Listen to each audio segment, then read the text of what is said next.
Welcome to the Innovation Conversation, a podcast about innovators, both in business and real life. Hosted by myself, Ricardo Pascual, and Harry McDonough. This podcast is sponsored by OpenExperts.com. Open Experts is a place to go if you're looking to talk with top experts from around the world. That is open-experts.com. This podcast is also sponsored by startupnetworks.co.uk. Startup Networks, it's an online forum where you can find all the resources you need to run your startup.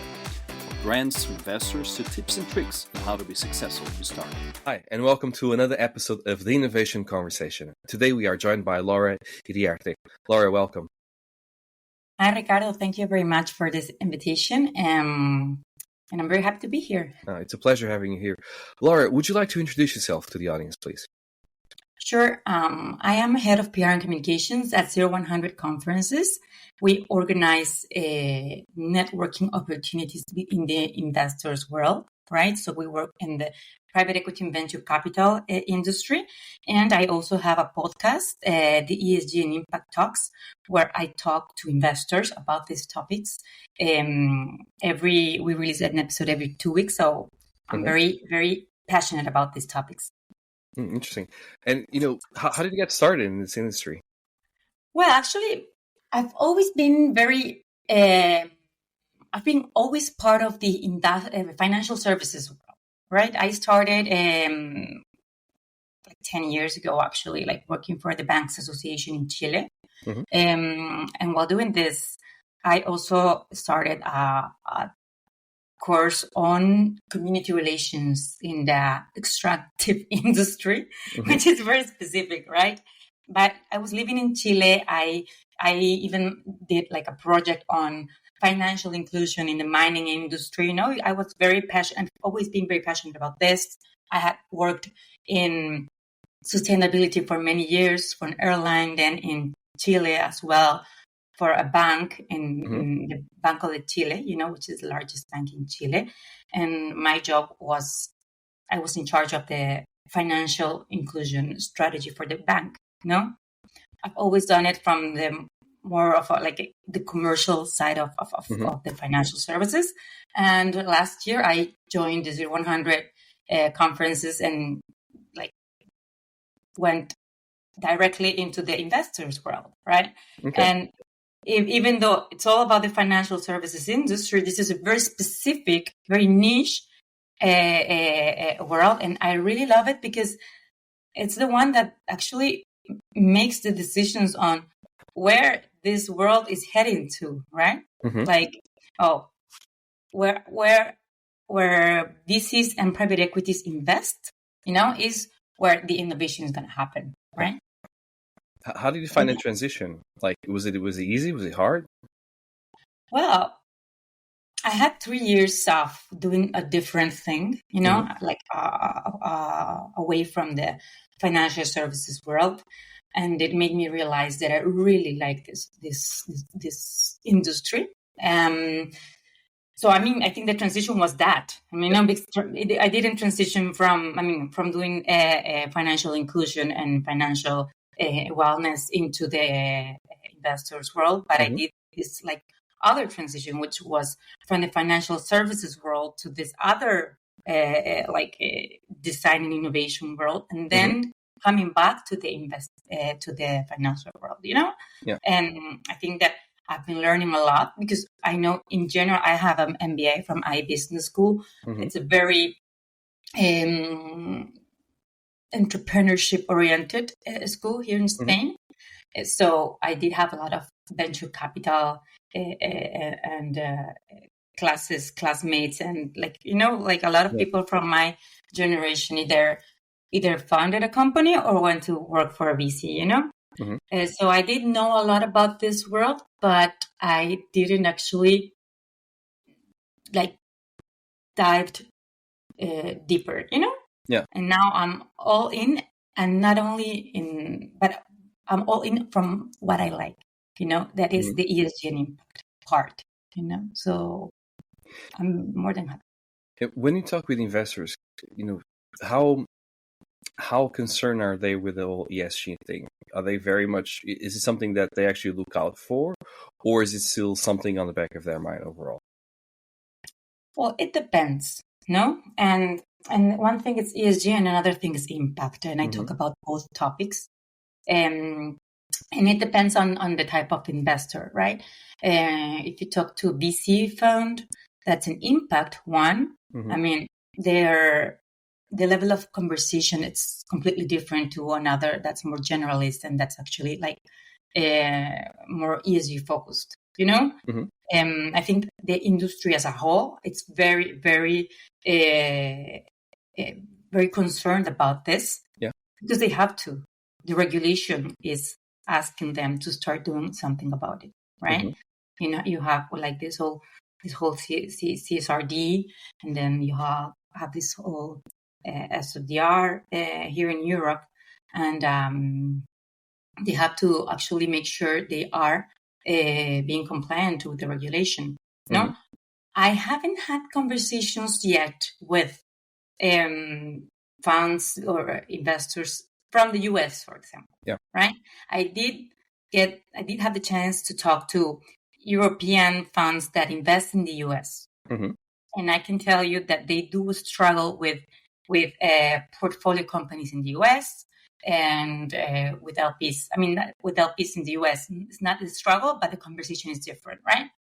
Whereas here in Europe, where the rules are there, they are for everyone.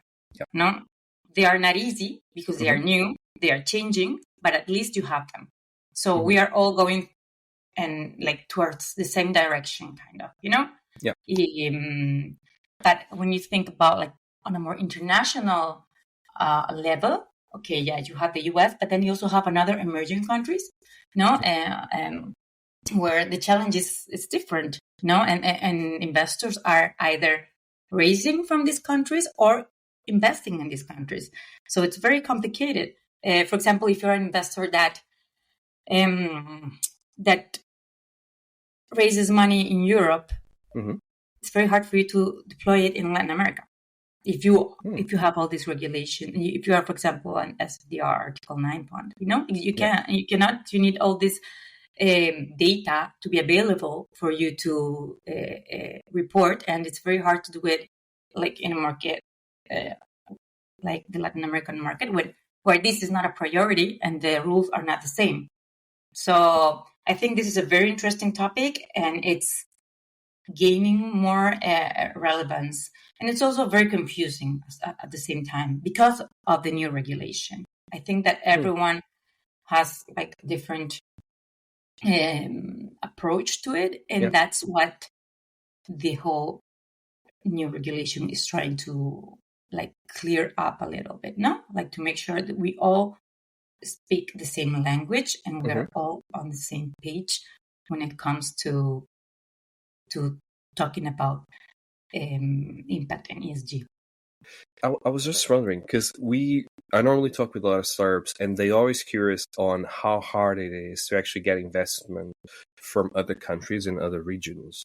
How do you normally find that? Is it hard for investors to actually put down money in other? Not so much.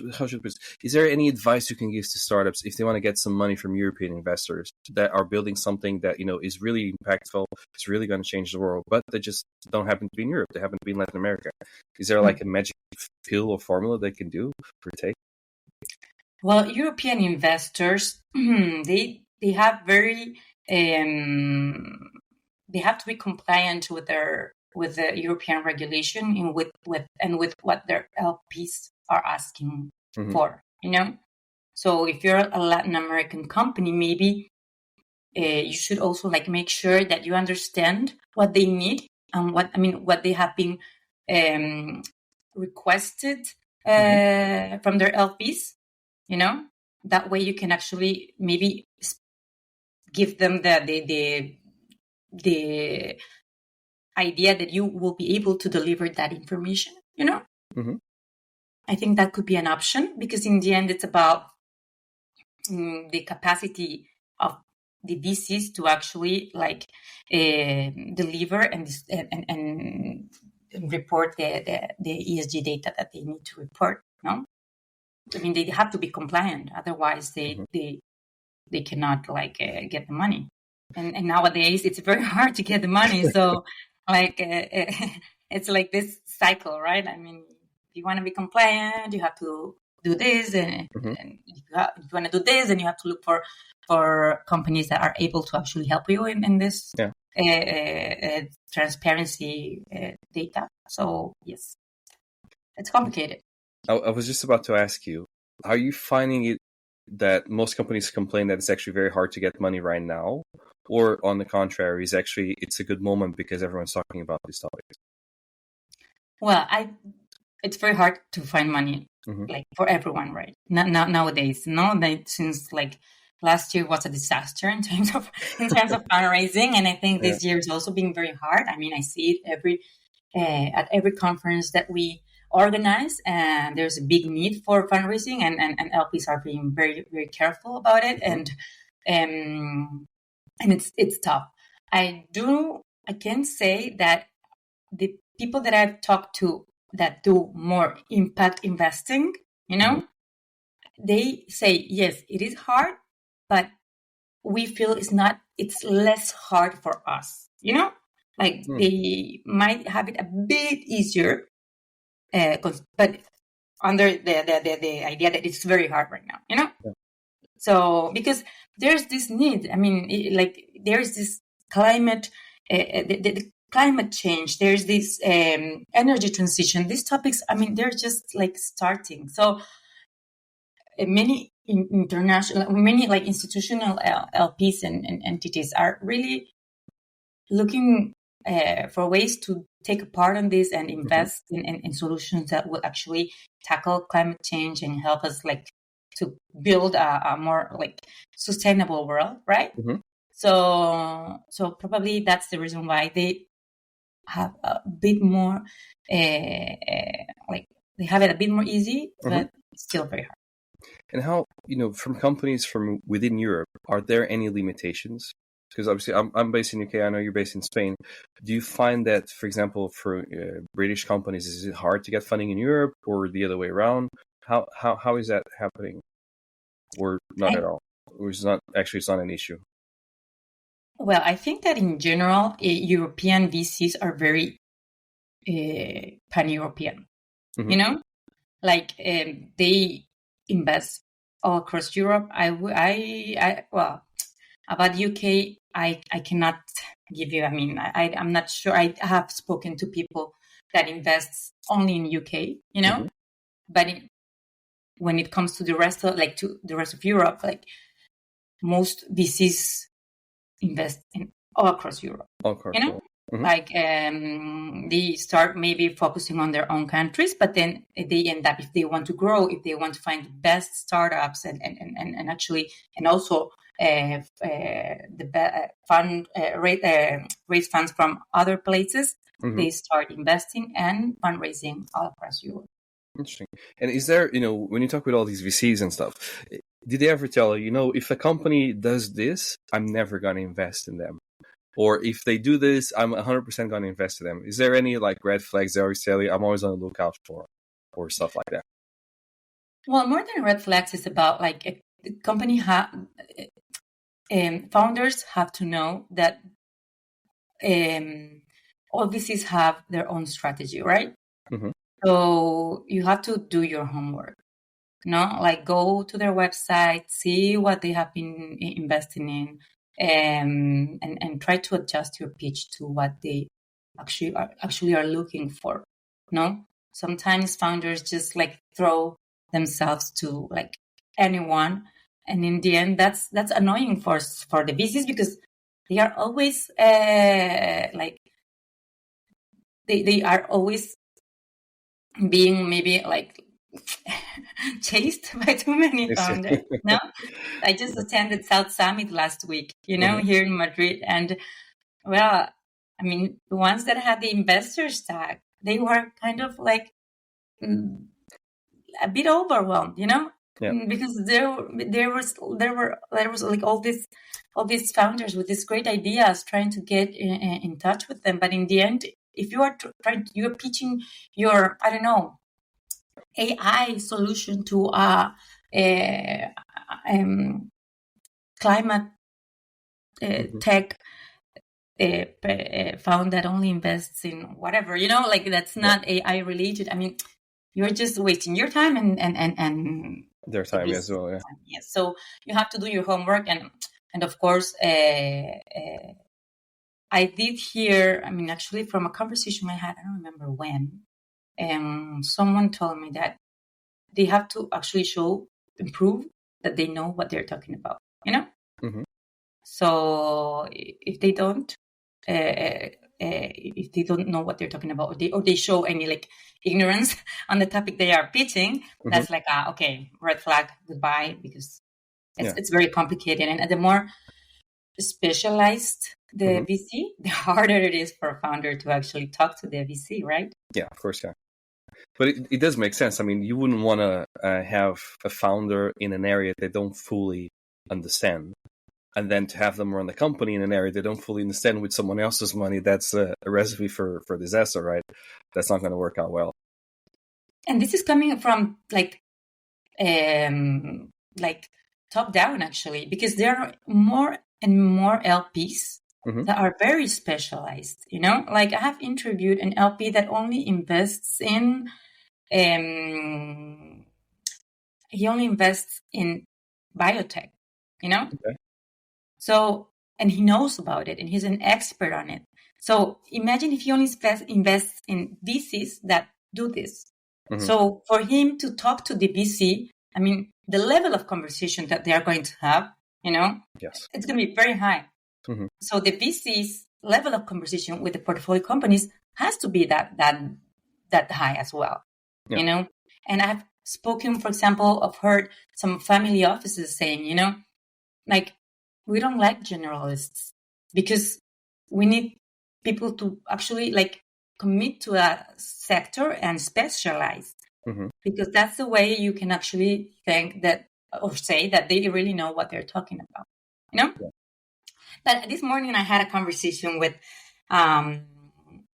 energy transition VC, and I asked her this question, like, what do you think about like generalist funds and you, like that you are very, very specialized fund.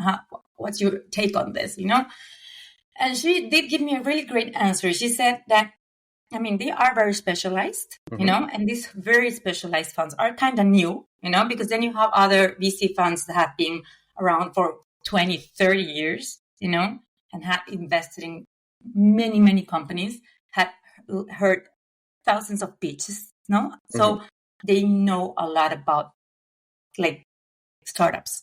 Yeah. So she said, like, the cool thing about this is that I think that there's space for both, because I mean, you never invest. VCs invest on on a portion of stake. So in the end, they don't normally go by themselves, but there are also other VCs investing on the same company. So the fact that you have the very specialized one that knows all the technical part, but then you have the other one that knows all about like how this startup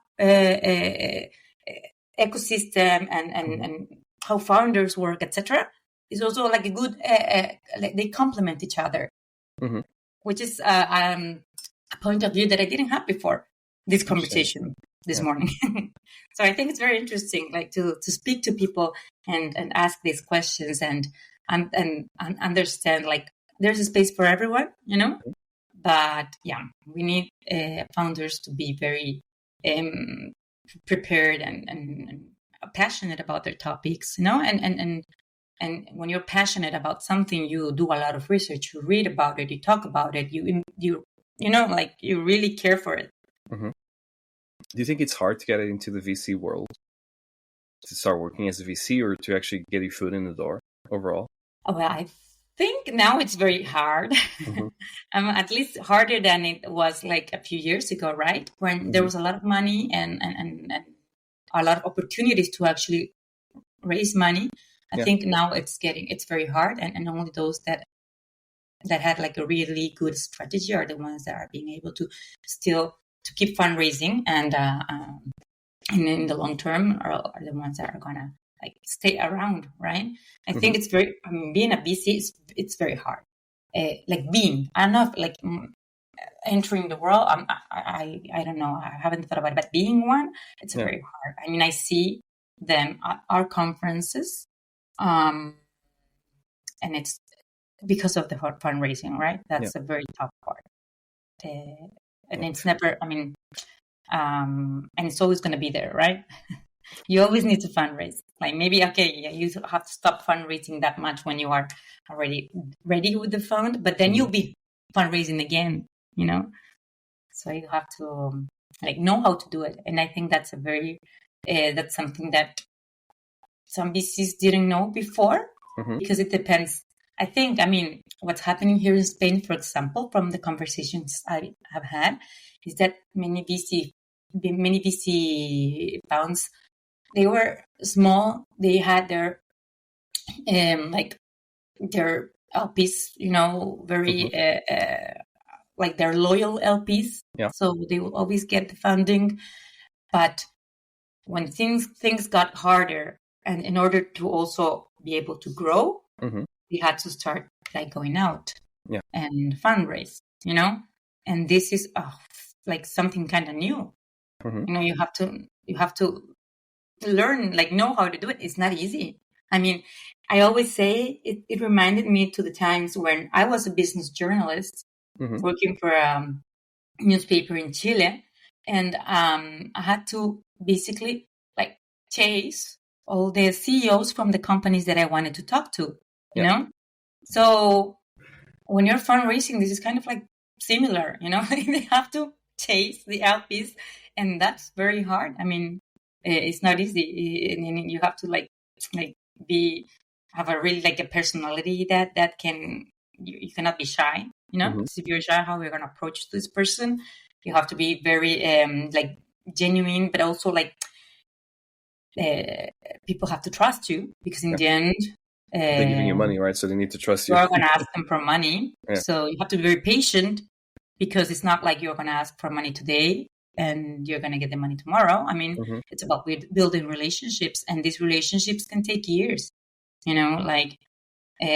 to 3 years of talking to these LPs in order to get the money. So it's very hard to be a VC. What about family offices? Because family offices is always a bit of a mystery, I think, for most people. They don't fully get how they work, and they don't fully get how to approach them, or if they should approach them in the first place. How do you find that connection? Well, it depends. No, there are family offices that make direct investments, and they're mostly, for example, family offices that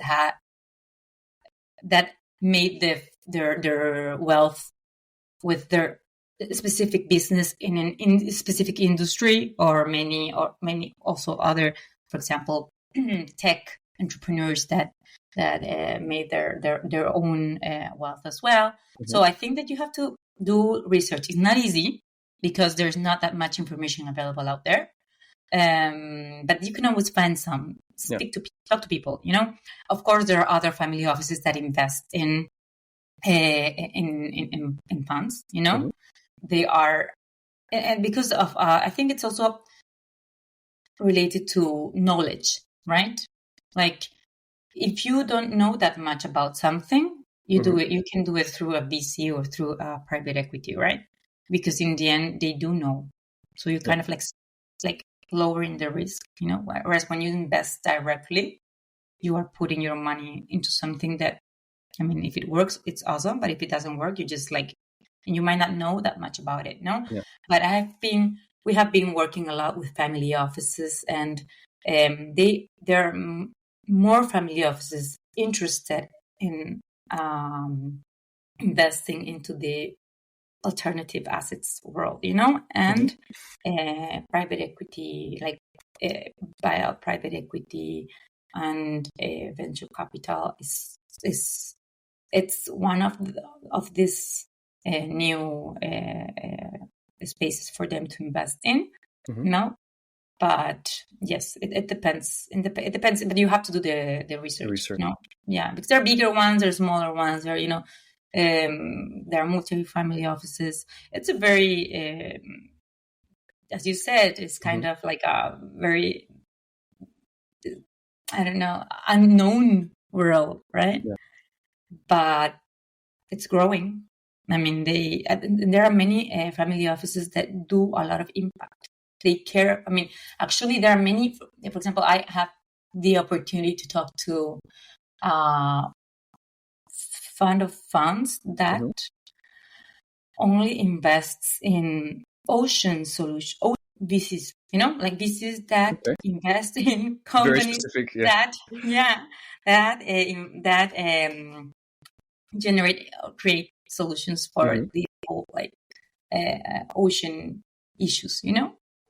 So he told me that his LPs are, a lot of them, of course, they are family offices with families that actually care about the oceans, whole, the ocean and the whole like taking care of the ecosystem, So that happens a lot. And which countries do you find that not have the highest amount, but are more receptive to all this, to raising funds, to working with companies, to getting things off the ground overall in Europe?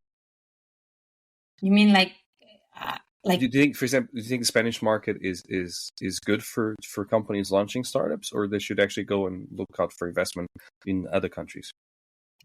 Well, I think that the Spanish startup ecosystem is growing a lot. Like we are, for example, we have these hubs, like Malaga is becoming into this very techie hub, We have events like South Summit that gather all the most relevant startups in the southern region of Europe, but also Latin America. I think Spain has this strong connection, right? This strength compared to other European countries, which is Latin America. Like Latin American companies really want to come to Spain and either maybe learn from the ecosystem, and also there's the Latin American LPs, who invest in Spain, which are there are like a lot of them. It's not necessarily great. From my point of view, as a Latin American person, I'm from Bolivia, so you would think that, the investments should be done where they are needed the most, right? Yeah. So from an impact point of view, which is the world that I love, there's a lot to be done in Latin America. Yeah. So, but on the other side, it's about like certainty, about you knowing that that there's like this very strong regulation behind all the investments, etc. But in Latin America, we do have a lot of, I don't know how familiarized you're with Latin America, but we do have really interesting countries with very interesting and attractive ecosystems for startups. Like, for example, there's Chile, there's Mexico, there's Brazil. I don't know that much about Brazil. Like, to me, Brazil has always been like a completely different world. But when you think about Latin America, like Chile, Mexico, Colombia, there's a very interesting startup world going, like, happening there, right? What about the regulations? Is it as flexible as it is in some countries in Europe, or is it very cumbersome to actually launch a company overall there? Well, I know in Chile is a very you can launch a company in one day. That's pretty good. Yeah, that's at least that it was that way a few years ago when I was living there. We had this startup Chile. We had all this regulation. I think in terms of innovation, Chile did a great job, on like making things easy for startups to start. I remember the conversation was that it was a bit hard to, like, if you failed, then it was a bit hard. Like, the conversation was different, no? But to start, you could do it. And there's like a lot of innovation going on in Chile and on that way. But it's a very small market, right? Yeah. So the normal path for a company to keep growing is to move to Mexico. Mexico is a big market with many opportunities, and I think Mexico is also a great example. I'm not that familiarized. I mean, I don't know that much about the Mexican regulation, Mhm. but I can tell you that the Chilean companies that want to grow, They normally go to Mexico. they go to Mexico. They go Interesting. to Mexico, and they do well. Laura, tell us a bit more about your podcast, because you also have a podcast. So, what do you talk about on your podcast? Well, my podcast is my baby. Mhm. What I do is I interview people from the investors world, like it can be LPs or GPs, to talk about ESG and impact. And this is a very complicated topic because you can see that everyone has a different idea on it, because it's kind of new, and it's very interesting to discuss about it with different people with different perspectives and different, for example, okay, yes, I was saying before, if you talk to an impact fund, I mean, they are going to talk to you more on, what impact is for them, how it is important to look for I don't know, solutions that are gonna make this like a better world, and not necessarily focus on data availability, which is what ESG is more about. Like ESG is more about reporting.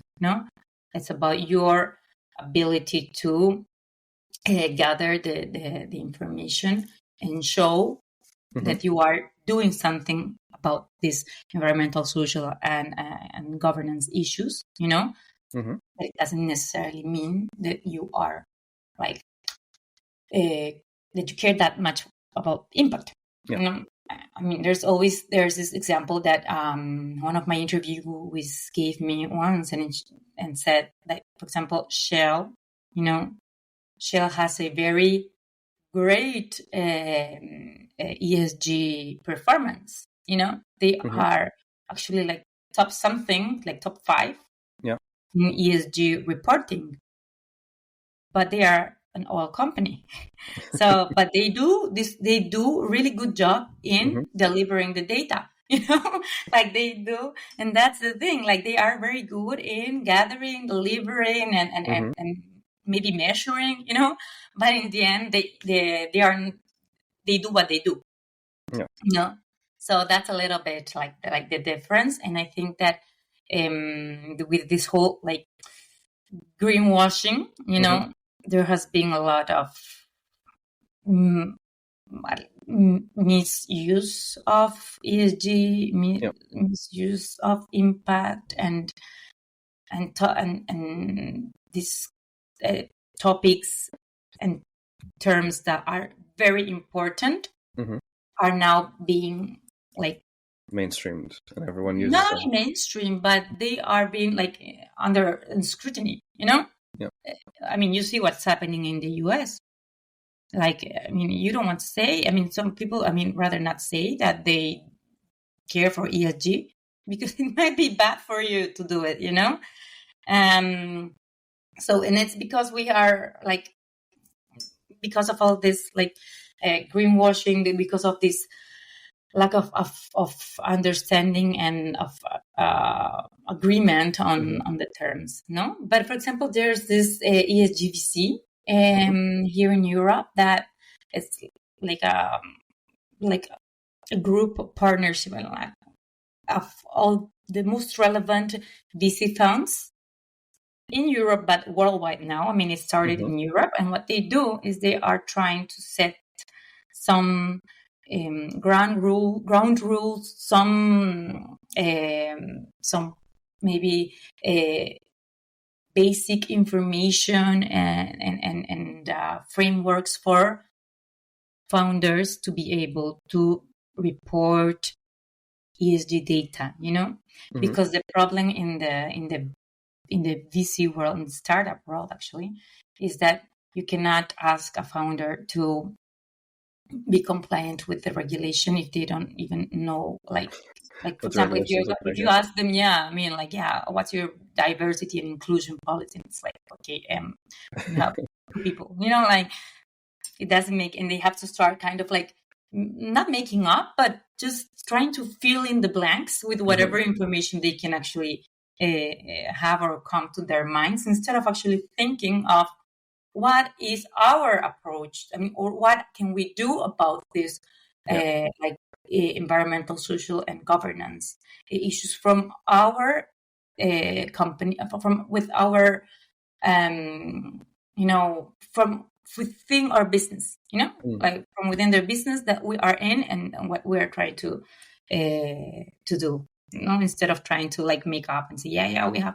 we're gonna hire 10 women, just to make sure we are very gender balanced company. It's a really hard one, to be honest, because I find that, for example, the events that I run, it's me and my business partner, and we're both men, but we had all the interns were all females, so technically we would overfill the criteria for everything, because we actually had a lot of female staff, so it was well balanced in that sense. But at the same time, now that we just had interns, now they've all left, it was like, oh, now we're stuck with the same problem again. And it's a hard one to do, because you don't want to be in a position where you're not complying with things, but at the same time, it's like, well, what can we do to make us compliant? Should we just hire someone, even though we might not need someone, just to make sure that we're compliant? So it's a tricky one, isn't it, for most companies just starting out?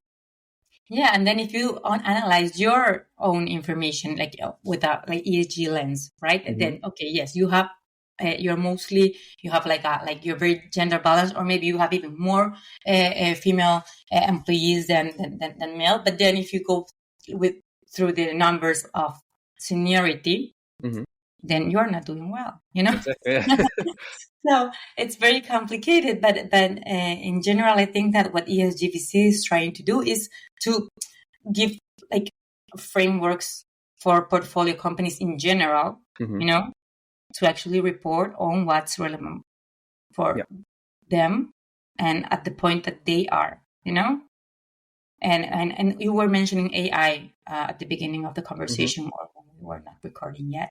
I mean, AI is another thing. It's also because AI is about investing in AI, but also about you being able to use AI to do your job, your work, and also about, okay, how you are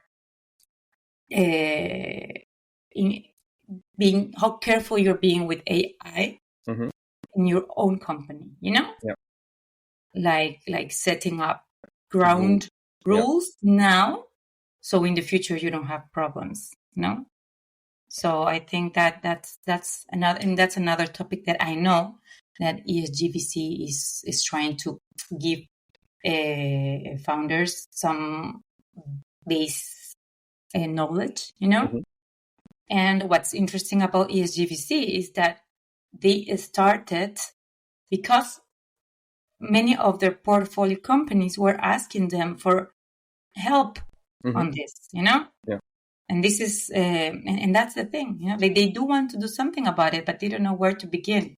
So, and I think that's a problem with regulation, right? I find it very hard, because even here, when I'm running my business, is me and my business partner, we always struggle with the fact that as much as we have no issues whatsoever in being as diverse as we can possibly be, sometimes it is hard to be as diverse as we can possibly be, because it's just the two of us. We don't have anyone from a different background, and that's also okay if that happens. But that's it's a complicated position to be in a lot of times, to be honest. And because you don't want to be seen as someone who's not, but at the same time, you also want to be open to new ideas and making sure that everyone gets a fair chance and opportunity. So yeah, it's a tricky world sometimes to navigate in. Yeah. But also you have to ask yourself, like, why is that important? Like, why would that be important for your company? And it's not just about being able to say, yes, we are very diverse, but and also being able to say, maybe that's not what I can do right now, report on right now, because it's not relevant. We are just two people, but maybe what are what are the data? What's the data that you actually could report on, and could make sense with your specific business, So I think that's the idea that we should have in general, right? We cannot measure everyone with the same rule. We cannot assume that everyone has to deliver data under the same, with the same reporting requirements. And I think that's the problem, because in the end you say, okay, you have to fill this. And if you don't have this information, you have to say, I don't have it, but you have to explain why not, Yeah. And then in the end, it's like, you don't want to leave anything blank, So you just start like getting nervous and think, okay, what can we do about this, And it's a waste of time and energy, and it is, it's useless. So, but I think that in general, this is something that we know there's something to be improved, and there are a lot of conversations on these matters, and I think they'll fix them, right? This is like just the beginning, no? Yeah, we're getting the game started, and it gets better as we go along, which is normal with all these things. I always say that the good thing is that we're talking about, Yeah. So the more we talk about it, even if it goes mainstream, even if it ends up being like a very, way too, like we speak too much about this and people get like bored of it. Just the fact that for example, that we know that, okay, it is important to have like a diverse team, not only talking about like having women, men, like having people from everywhere. We now think it is important. So maybe tomorrow when you have to make the decision, you would like pay attention to it. Not today, because you don't need it today. You're just two people, but tomorrow, yes, And I think that's what this is about. It's about, okay, being able to like put the need on the table, So in the future, when you have to make decisions, that you have to take that into account. Yeah, of course, yeah. We always struggle. We always struggle at the conferences when we are looking for female partners from, venture capital funds or private equity, or, it's not easy. And we are trying to at least have one woman on stage for each panel, and we struggle with it. I've been lucky to have you as a guest on the panel we've had in Madrid on our first event. I think you were the only lady on stage, unfortunately. We couldn't get anyone else. But in the UK, surprisingly, it's actually super easy. We never struggle with that. We always manage to get a really good ratio. And it's something that for us, we don't even see it as a necessity. It's more that I should put this. It's not even let's fill it up half. It's more, okay, who can we find to talk about these topics? And it naturally occurs that way, which is great because we don't even need to think about it, right? But I get what you're saying. In other countries, it is a big issue. You need to actually look out for people. Okay, can we find another female speaker, please? Or is someone from a diverse background here? Because there are people there. We want to listen to them, but sometimes they're hard to find, which is annoying. So, yeah. Well, that organic balance is, the ideal, right? Because then you don't choose you choose the best one. You don't maybe exactly. In general, this is happening in general, like for even like senior positions in general, no? Like instead of choosing the best one, they're choosing the second best one because it's a female, and stuff like that, which is an issue. It's an issue, and it's a bit of like it's a pity, but it's also good, because that's the only way you can actually start like having more like real balance, no? But I think that your situation is awesome. It's great, and that's the ideal world in general, no? In the future, the idea is to for these topics to be very organic, that people don't have to talk about them anymore. Yeah, exactly. Yeah. Because they are not an issue anymore. You're not gonna like wonder if like and that everyone are like from the same country and everyone's are like they're from the same university but everyone's like from all over the world and etc. Exactly. But I think that the fact that we're talking about it now is like just the beginning to end up on a more like We should talk, but I think we should talk about it more. Yeah, we should talk about it more because it shouldn't be an issue. Like we shouldn't be having conversations. For example, here obviously there's different family protection laws, but we should be having a conversation about why women are still forced out of jobs to take care of kids in the UK. Like that shouldn't even be happening in the first place. And for me, as you know, as a man, it really upsets me that this is even happening. It shouldn't. Don't Because get me it's started on that. right. And it seems like this, you know, as a company, you know, when I look at, not thankfully, but I haven't had the opportunity to hire anyone at that stage of their lives yet. But it's not an issue for me in the slightest. Oh, you have family? Yeah, of course, go pick them up from school, go do whatever, work whenever you can. That's completely fine by me. I don't care. That's how it should be.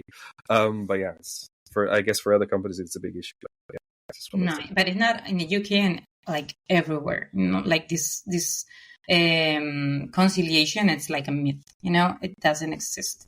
In the end, like when you become a mother, you have to like. You have to make like decisions, and it's not easy to find places where they actually like give you that flexibility and understand that it's part of you. It should be like everyone should be able to have that flexibility. No, I don't know. Do you have kids? No. I do. Yeah, I have a son, but. Yeah, but no, but I know how hard it is, and also I see with, for example, my sister is she has a very high position in a pharmaceutical company, and I can see how she needs the flexibility, and I can also see they always give her the flexibility to take care of her own child, and that makes a big difference. And I always think, what would happen if she was, for example, to live in the UK, and it wouldn't work. They wouldn't give her that type of flexibility, and it's really a shame. Because ultimately, having families, having kids, it benefits us all, right? I'm not saying let's have as many kids as possible. I'm saying that's the way that we, as a species, work. We reproduce, we have kids, and we should take care of the younger generation. So we, you know, as business owners, we should take care of people with families. It's just the way it works. But yeah, it's always complicated. Why do you think that the UK has this like? Why do you think? I mean, because this is an issue like everywhere. I know there are some countries with, for example, better policies in terms of maternity or paternity leave, you know. Mm-hmm. Here in Spain, we have a good policy in terms of like both parents get the same, you know. But in the end, when it comes to like, okay, the job themselves, like there's no like flexibility. You're always in a hurry. You will always have to be like you know, like owing time, you know. I think it's a matter of people being aware that there is a difference. There are different ways of that we as a society will have, a man and woman will have different career paths and different different moments in their career, and that's perfectly fine. And we should accommodate for them. For example, I read a very crazy statistics that said that a female worker in reality ends up making less money overall during the duration of her career. First, because she never negotiates as high as a man. Then because she only applies for jobs where she knows for 100% she can actually perform. And then because whenever she has kids, she then takes back a step. So if she never negotiates and she never changes job, she actually ends up with less money by the end of the career than a guy would. And that's just crazy. And it's crazy that we don't teach young women about that and say, actually, when you walk in a room, you might not be able to feel 100% of the requirements of a job. But if you feel 70% or 60%, tell you what, just go for it. Just say you want a job. And when you negotiate, just go for the highest bracket you can think of, because that's the way you should do. And yeah, but things like this that we should be talking about, it should be happening right now. Yeah, I mean, and hopefully in the future that will be, again, won't be a topic anymore. But now, today, that's an issue. I mean, as you were saying, I mean, I'm also very lucky to have like that flexibility, you know? Mm-hmm. But I did have to make some decisions in order to be able to have that flexibility, you know? So, and making decisions, it means that you have like some transitioning times that are not easy. Not at all, They are not easy. And And that's the problem. And some people, don't even have the opportunity to take those transition times, and I think that's the most complicated thing. It's a luxury, I think, to be able to have the support network to make the decisions you need to make, to be able to have a support network that allows you to grow, and to have the down moments that you have when you're growing. That's very important, and that's hard. That's a blessing to have, and you need to be like to have that. But Yeah. Well, Laura, and all that, it's about ESG and impact. Yeah. It's about ESG is the more companies are reporting on these topics, the more uncomfortable they will feel if they see that they are not improving. So from that part, that's the ESG part. That's really great, and from the more from the impact part, it's about creating companies solutions that will actually, help to pursue or achieve a more balanced world. Balance, yeah. There's a really cool movie by Michael Moore, the guy who did Bowling for Columbine, and he does this fascinating comparison between the way that people work in the US and the way that people work in Italy. And he says, well, in Italy, you get 2 hours for lunch, you get paid vacations, you get paid medical insurance, or paid healthcare. And when you have kids, you can take time off to take care of the kids. You can take time off to, spend some time with them when they're born. And then the US workers think, oh my God, is this for real? Yes, it's perfectly normal to have that. And then they tell the Italian workers, this is what we have in US. And they said, this is supposed to be a joke. You mean you cannot take, vacation days? No. You cannot take time for lunch? No. You need to pay for your own health care? Yes. Oh, that's really weird. And it's things like this. We should actually be talking about as societies, what do we actually want for our society? But it's a much bigger conversation, I guess. But yeah, but it's happening more often, so it's good. It's good. The fact that we ended up talking about this. Yeah, it's fun. Yeah. Tells you a lot. It's an issue, so it's going to be solved in the future, hopefully. Hopefully, yes. Laura, if people want to reach out to you, how can they do so? I think that my LinkedIn, I'm very, very responsive on LinkedIn in general. So you just can add me on LinkedIn and message me out. I'm there. Right. It's my name, Laura Iriarte. Sabalaga, my full name. So they can just look for me. Sounds good. Laura, thank you so much for your time. I really appreciate it. No, thank you, Ricardo. It was nice and great having this conversation with you. It's been a pleasure. Thank you. This podcast is also sponsored by startupnetworks.co.uk. Startup Networks, it's an online forum where you can find all the resources you need to run your startup, from grants to investors to tips and tricks on how to be successful in your startup. This podcast is sponsored by openexperts.com. Open Experts is a place to go if you're looking to talk with top experts from around the world. That is open-experts.com.